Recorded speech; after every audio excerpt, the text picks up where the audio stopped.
प्रदेश का युवा नशे की गर्त में डूब रहा है और नशा तस्कर पुलिस द्वारा शिकंजा कसने के बावजूद भी सक्रियता से युवा पीढ़ी को बर्बाद करने में लगे हुए हैं। ऐसे में अब करनी सेना ने हिमाचल प्रदेश में नशा माफिया के खिलाफ जंग का ऐलान किया है। वहीं गरीब कन्याओं की शादी को लेकर भी करनी सेना ने एक विशेष अभियान की शुरुआत हिमाचल प्रदेश में की है। करनी सेना देश दुनिया में तेजी से बढ़ता हुआ सामाजिक संगठन है। हिमाचल प्रदेश में भी करनी सेना तेजी से लोकप्रिय हो रही है और कई लोग इस संगठन में शामिल हो रहे हैं। वहीं करनी सेना के राष्ट्रीय अध्यक्ष सूरजपाल अम्मू भी हिमाचल में संगठन की मजबूती को लेकर काफी उत्साहित हैं। इसी के चलते वह स्वयं हमीरपुर में पहुंचे और जिला के पदाधिकारियों व कार्यकर्ताओं संग एक बैठक की। इस दौरान सूरजपाल अम्मू ने करनी सेना द्वारा हिमाचल प्रदेश में चलाए जाने वाले आगामी अभियानों की जानकारी भी दी। करनी सेना के हिमाचल में चलाए जाने वाले अभियानों के बारे में हमारे संपादक रवि पांडे ने करनी सेना के राष्ट्रीय अध्यक्ष सूरजपाल अम्मू से बातचीत की। करनी सेना के राष्ट्रीय अध्यक्ष सूरजपाल अम्मू एक दिवसीय दौरे पर हिमाचल प्रदेश आए हैं और ऐसे में महिलाओं के ऊपर बयान देना, जातिवाद को लेकर के हमेशा सुर्खियां बटोरने वाले सूरजपाल अम्मू कैसे कैमरे के पीछे छूट जाते, ये सबसे बड़ा सवाल है। और सीधे बिना वक्त गंवाए हम उनसे बात करते हैं कि एक दिवसीय हिमाचल प्रदेश के दौरा का उनका मायना क्या है, जबकि हमीरपुर में कार्यकारिणी की बैठक हुई है। सर, सबसे पहले तो आपका स्वागत है। एक दिवसीय जो कार्यकारिणी बैठक है उसको किस तरीके से देखते हैं? आज हिमाचल प्रदेश के प्रमुख पदाधिकारियों के साथ बैठक करने के लिए मैं हमीरपुर आया हुआ हूँ और ये जो एक दिवसीय दौरा है ये कार्यकर्ताओं के साथ चर्चा करना, आगामी कार्यक्रम तय करना। 68 के 68 विधानसभा क्षेत्रों में करनी सेना का संगठन खड़ा हो, 12 के 12 जिलों के अंदर करनी सेना खड़ी हो, इस प्रकार की स्ट्रेटेजी हम लोग यहाँ वर्कआउट कर रहे हैं। हम लोग चाहते हैं कि प्रदेश के अंदर जो हमने पहले भी आपके चैनल पर कहा है, हमने बिलासपुर में भी कहा, हमने धर्मशाला में भी कहा और आज हम हमीरपुर में भी कह रहे हैं कि प्रदेश के अंदर आज भी कुछ जिलों में नशाखोरी बेतहासा उसमें वृद्धि हुई है, कमी नहीं हुई है। अगर कोई ये कहे कि अब नशाखोरी हिमाचल के अंदर समाप्त हो गई है तो अपने आप से झूठ बोलता है। हम चाहते हैं प्रदेश सरकार इस पर सख्ती से कदम उठाए, अन्यथा फिर करनी सेना को अपने तरीके से काम करने दें। हम तो सरकार से मांग करते हैं, अगर तुम्हारे बस की नशाखोरी रोकना नहीं है तो करनी सैनिकों को जिम्मा दे दो। ये सारे युवा खड़े हैं, युवा बच्चे खड़े हैं, युवा बहनें खड़ी हैं, युवा साथी खड़े हैं, यहाँ किसान मोर्चा खड़ा है, यहाँ पर व्यापार शक्ति खड़ी है, यहाँ पर युवा शक्ति खड़ी है, महिला शक्ति खड़ी है, सारे लोग खड़े हैं। आज हज़ारों की तादाद में हमारे करनी सैनिक हिमाचल के अंदर प्रत्येक जिले के अंदर हैं। हम चाहते हैं कि हम कोई भी काम ऐसा ना करें जिससे कि सरकार के और करनी सेना के बीच में टकराव की स्थिति हो। परंतु अगर सरकार इस और कदम उठाती है तो सरकार की उसमें तारीफ होगी, सरकार का उसमें मान बढ़ेगा। क्योंकि जिस प्रकार से आज भी विदेशी लोग वीज़ा की अवधि समाप्त होने के बावजूद भी कुछ जिलों के अंदर यहाँ पर डेरा डाले हुए हैं कई सालों से। और मुझे तो पता चला है, मुझे मेरे मित्रों ने बताया, पदाधिकारियों ने बताया कि वो तो घर बना बना कर यहाँ पर बैठे हुए हैं। ये कैसा कानून है? हिमाचल के अंदर कानून अलग चलता है क्या? देश के अंदर नशा मुक्ति अभियान चल रहा है। हमने सुशांत राजपूत की हत्या के समय से ये एक मांग उठाई थी कि देश भर से देश को नशा मुक्त बनाया जाना चाहिए और हम तो सरकारों को सहयोग कर रहे हैं। और उसमें अगर हिमाचल प्रदेश के मुख्यमंत्री इस और कदम नहीं उठाते तो ये बड़ा गंभीर विषय, करनी सेना फिर सड़कों पर आएगी। एक तो आज आपने कार्यकारिणी की बैठक की, कार्यकर्ताओं में खूब जोश भरा होगा। किस तरीके से, जिस तरह से अभी आप नशाखोरी की बात करें तो इसमें सबसे बड़ा सवाल ये उठता है कि सर, केंद्र में भी भाजपा की सरकार है, हरियाणा से भाजपा के प्रवक्ता आप खुद हैं, करनी सेना के राष्ट्रीय अध्यक्ष भी हैं और हिमाचल प्रदेश में भाजपा की सरकार है। ऐसे में क्या ये सवाल उठाना नहीं हुआ भाजपा की सरकार पर कि उनसे जो युवा हैं वो नशे की लत से छूट नहीं पा रहे हैं, या नशे पर वो पुरजोर अपनी जो कामयाबी है उनको प्राप्त नहीं हो पा रही है? मेरे बात को आप काटना मत और एडिट करके दिखाना मत। जो मैं बोलूँ वही दिखाना, क्योंकि आप दिखाते हो अक्सर जो मैं बोलता हूँ। आप पत्रकार हैं, आपको मालूम है कि किस जिले में क्या कारोबार हो रहा है।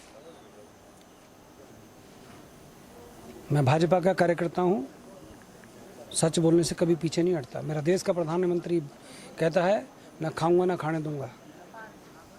प्रदेश की सरकार में मैं प्रदेश की सरकार के ऊपर आरोप नहीं लगा रहा, मैं प्रदेश की सरकार से मांग कर रहा हूँ कि हिमाचल नशा मुक्त होना चाहिए और ये मेरा अधिकार है हिंदुस्तानी होने के नाते। संविधान में मुझे भी मेरी बात रखने का अधिकार है। भाजपा ने मुझे ये नहीं कहा कि सच्ची बात नहीं बोलनी चाहिए, और किसी को तकलीफ होती है तो हो जाए। आज यहाँ पर सैकड़ों युवा खड़े हैं और सर्वसम्मति से एक प्रस्ताव पास कर रहे हैं कि हिमाचल नशा मुक्त होना चाहिए, तो होना चाहिए। ये सूरजपाल अम्मू की आवाज़ नहीं है, ये हिमाचल की उस माँ की आवाज़ है जिसका जवान बेटा नशा के चक्कर में लत में पड़कर बर्बाद हो गया। उस बहन की कलाई जिस पर वो राखी बांधती थी, वो कलाई नहीं मिली, कारण कि नशे में उसका भाई चला गया, जवान भाई चला गया। तो वहाँ करनी सेना का नैतिक दायित्व बनता है कि हम जनता से जुड़े हुए, समाज से जुड़े बिंदुओं को उठाते रहेंगे। बैठक में एक बात और सामने निकल के आई कि वैसी बच्चियों की शादी के जिनके परिवार या उसके माता पिता या उनके परिजन सामर्थ्य नहीं है, उसके लिए करनी सेना किस तरीके से आगे आएगी? 22 के 22 राज्यों में जहाँ जहाँ करनी सेना का संगठन है, हम लोगों ने तय किया है देश भर के अंदर कि प्रत्येक राज्य के अंदर 11 निर्धन कन्याओं की शादी, और ख़ास तौर पे उन कन्याओं की शादी जो कोरोना काल के दौरान किसी के पिता, किसी की माता, किसी का भाई जो उस घर के अंदर कमाता था, उस घर का रोज़गार चलाता था, आज उसके अंदर कोई कमाने वाला नहीं बचा। उस घर के अंदर जवान बेटी है परंतु उसकी शादी करने का क्षमता, उस घर में आज पैसा नहीं है, कुछ बेटी के पीले हाथ किए जा चुके हैं। कई बहनों के रिश्ते हो गए थे परंतु उनकी शादी करने के लिए, अब क्योंकि उस परिवार का जो मुखिया था कोरोना काल के दौरान अस्पतालों के बिलों के चक्कर में उनका घर बर्बाद हो गया। ऐसे लोगों की चिंता करनी सेना करती है, परंतु हम अति पिछड़े गरीबों की भी चिंता करते हैं जिनको करनी सेना की मदद की आवश्यकता है। तो हमने तय किया है कि हम करीब 21 लाख रुपए का एक बजट हम हिमाचल के लिए स्पेशल करनी सेना अपनी ओर से इकट्ठा करके मित्रों के सहयोग से यहाँ पर 11 निर्धन कन्याओं की शादी प्रत्येक वर्ष करेंगे। ऐसा निर्णय भी आज करनी सेना ने किया है। करनी सेना ने और भी कई निर्णय किए हैं। करनी सेना ने ये भी निर्णय किया है कि प्रदेश के अंदर कोई नेता अगर चोरी चकारी भ्रष्टाचार मचाता है तो हम उसको भी जनता के सामने लाएंगे कि चोर है, चोर को चोर कहने वाला बब्बर शेर करनी सैनिक होता है। तो हम लोगों ने ये भी कहा है कि भ्रष्टाचार मुक्त हिमाचल बने, इस और भी करनी सेना का प्रयास रहेगा। स्पोर्ट्स के मायने से हरियाणा ने इस बार देश का नाम बहुत ऊंचा किया है, गर्व की बात है, और कई सारे प्लेयर्स भी हैं।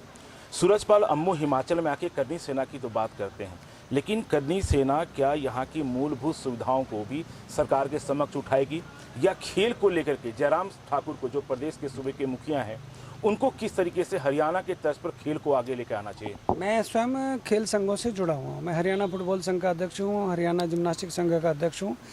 पूरे देश भर में हरियाणा का, पूरे विश्व में हरियाणा के जो मेडल आए हैं, सबसे अधिक मेडल हरियाणा लेके आए।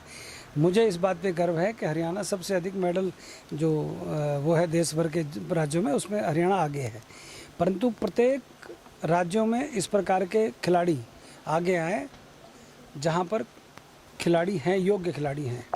मुझे ऐसा लगता है कि जिस दिन खिलाड़ियों और सिलेक्शन करने वालों के बीच में राजनीति ख़त्म हो जाएगी, निश्चित तौर पे हरियाणा की तरह हिमाचल में भी मेडल आएंगे। अनुराग ठाकुर, मैं उनका सम्मान करता हूँ। मैं व्यक्तिगत रूप से उनके पिता से और उनसे मेरा परिचय है। उन्होंने बीसीसीआई के अंदर रहने का अनेक इतिहास रचे हैं। धर्मशाला के अंदर इतना भव्य उन्होंने स्टेडियम बनाया है। उस हिमाचल के छोकरे को भारत सरकार में, मोदी सरकार में बहुत बड़ा सम्मान मिला है। उनके छोटे भाई आज भारतीय क्रिकेट कंट्रोल बोर्ड के कोषाध्यक्ष हैं। तो ये तभी तो है ना जब उन्होंने निष्ठापूर्वक वहाँ काम किया। मैं अगर फुटबॉल से जुड़ा हूँ तो मैं काम कर रहा हूँ, तो मेरे हरियाणा की बच्चियाँ आज एशियन चैम्पियनशिप में खेल रही हैं, वर्ल्ड चैम्पियनशिप में हरियाणा की बेटियाँ जा रही हैं। तो खेलों में राजनीतिक हस्तक्षेप हो, कम हो, अच्छे खिलाड़ियों को मौके मिले। प्रदेश के मुख्यमंत्री काबिल हैं, मुझे उम्मीद है कि वो ऐसा काम करेंगे। और हिमाचल क्योंकि देवभूमि है, यहाँ तो वैसे ही भगवान की कृपा है, यहाँ तो प्राकृतिक सौंदर्य है और यहाँ पर खेल का माहौल है। तो मैं क्योंकि 2016 के रियो ओलंपिक में मैं खुद ब्राज़ील गया था, तो मैं तो वहाँ देखता हूँ हेल्दी कंपटीशन होता है, बड़े बड़े कंपटीशंस होते हैं। हिमाचल के बच्चे भी आए, पूरे देश भर के बच्चे और अधिक मेडल लाएँ, क्योंकि वे अंक तालिका में जो मेडल की तालिका है उसमें हम बहुत पिछड़े हुए हिंदुस्तानी। तो मैं समझता हूँ यहाँ पर खिलाड़ियों को हरियाणा की तर्ज पर सुविधाएं मिले। हम 6 करोड़ रुपए गोल्ड मेडल लाने वाले को हरियाणा की सरकार देती है, 4 करोड़ 2 करोड़ इस टाइप से हम देते हैं।